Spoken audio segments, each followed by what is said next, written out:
Nosotras hoy lo que queríamos hacer visible es que llevábamos mucho tiempo trabajando la percepción que tenía la dona de la ciudad, ¿no? Donde sentía ella que no se sentía segura, pero no porque hubieran pasado algún acontecimiento desagradable con respecto a la dona, sino simplemente qué es lo que tú visualizas, que te sientes segura o no te sientes segura. Entonces decidimos hacer fotografías en los barrios donde están los grupos o vocalías de las donas. Esto hizo un trabajo colectivo muy agradable, además creativo, ¿no? Porque quieras que no, hacer fotos también te genera luego una creatividad que te hace ilusión después de continuar haciéndolo, ¿no?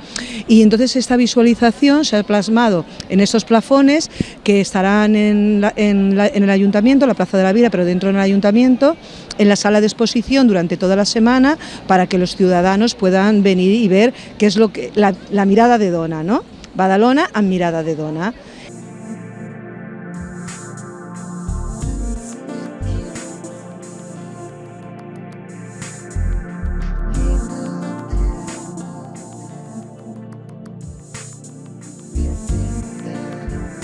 Necessitem més que mai el feminisme com a motor de canvi.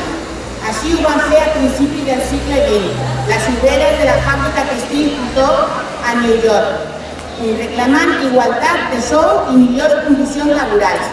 Avui, ja al segle XXI, ens adonem que les dones del nostre país cobren un 25% més que els homes.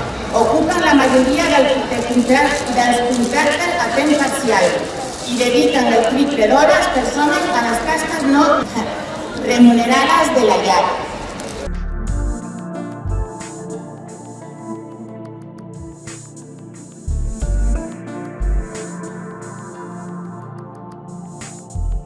Dones són la meitat de la població i no un grup minoritari. Som i hem sigut agents actius en la construcció de la societat. Des del món municipal portem més de 25 anys treballant per recuperar el llegat de les nostres àvies, per millorar la vida de les nostres mares i reconeixem tots el seu treball i sobretot per facilitar el camí de les nostres filles.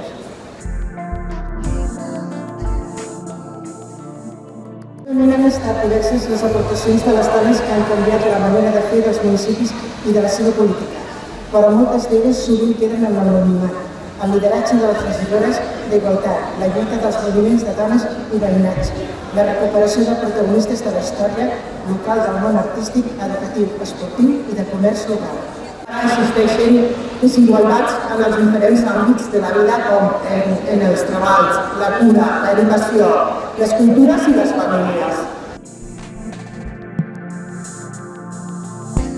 Y es como queríamos hacer el enfoque este año, porque sí que sabemos que la dona sigue teniendo precariedad laboral, que no solo es porque esté cualificada o no, sino que muchas mujeres muy cualificadas no encuentran puesto laboral, que hay la precariedad, ¿no?, del salario sumergido, la economía sumergida, que las mujeres siguen siendo cuidadoras. Todo esto ya lo sabemos de cada año. Pero lo que tenemos que mantenernos es alerta ante la situación diaria de la dona y no conformarnos, ¿no? Hemos conseguido cosas, estupendo, pero no conformarnos con lo que hemos conseguido, sino que no perdamos muchos de los derechos que ha costado tanto de ganar a nivel de dona. Entonces, algo tan cotidiano como es saber por dónde podemos pasar con nuestros carritos de niños, con las sillas de ruedas, acompañando a nuestros mayores, y que no podamos pasar, algo tan cotidiano se nos pasa desapercibido, como que eso no forma parte del Día Internacional de la Dona y forma parte de nuestro día a día, por lo cual forma parte del Día Internacional de la Dona. Presentación de las mujeres en cargos directivos. Corresponsabilidad en las tareas domésticas.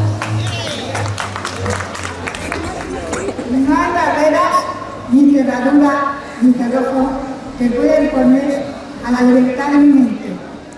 Hem guanyat camí gràcies al dia a dia de les dones valentes que ens van intercedir demanant els drets socials i del treball. Seguim el camí de la veritable igualtat.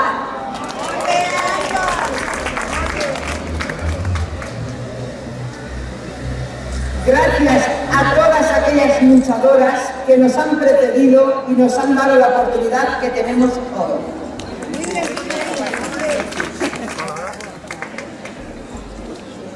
En la actualidad, algunas mujeres ya gozan de mayores derechos, pero todavía falta mucho por hacer, ya que sin diferencia de raza, religión, cultura, situación económica, social o política, todavía miles de niñas viven sin recursos propios, el menosprecio y el acoso laboral.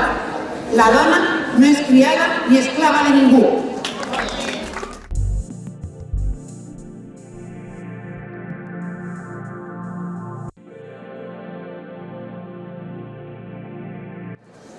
Aquesta exposició, les manifestacions al carrer i en general l'ocupació col·lectiva dels carrers per part de les dones en diferents moments del dia i de la nit hauria de ser una expressió de normalitat.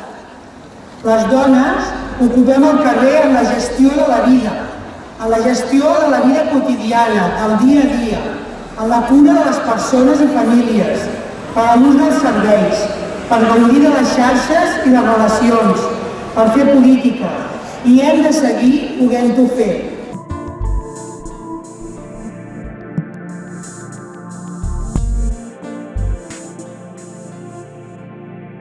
Tant estem en aquest camí de transformar, de canviar, perquè com s'ha dit molt bé, cal moltíssima educació, cal moltíssima lluita, però cal també una ciutat en el seu espai públic, la manera de ser dissenyada, la manera de tenir conferits els espais de l'espai públic, la il·luminació, els racons, el mobiliari urbà, tot el que hi ha ajudi a que no hi hagi excusa per educar en la por.